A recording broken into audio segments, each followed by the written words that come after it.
10 controversial horror movies I love. Number two is Wes Craven's 1972 Last House on the Left.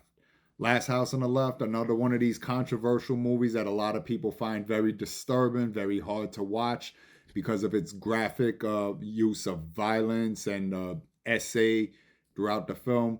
But if you understand that it is just a movie and it's this is what horror movies do. Horror movies, and I've always stressed this point, they push the boundaries. Horror movies, in my opinion, I never wanted horror movies to be part of the Oscar winning performances or anything like that, because horror movies in my opinion are supposed to be the movies that buck the system, that say fuck all that, and they're not really looking for that kind of glamour, they're not really looking for that kind of attention. They're really better when they're underground and when they're very gritty and dirty and horrific, just like this movie does. So the controversy around this movie, obviously, it's very easy to see why a lot of people were very disturbed by this movie. And this is another one of those movies that was banned in a lot of places around the world and had heavy censorship when it came out.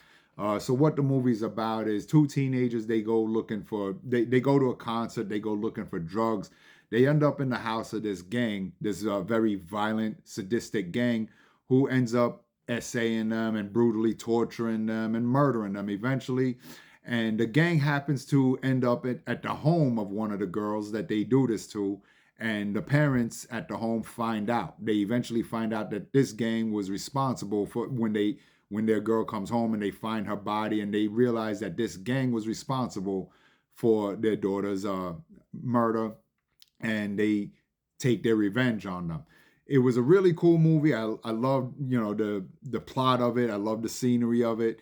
Again, it's not for everyone, but another number two on my list of controversial horror movies, Last House on the Left.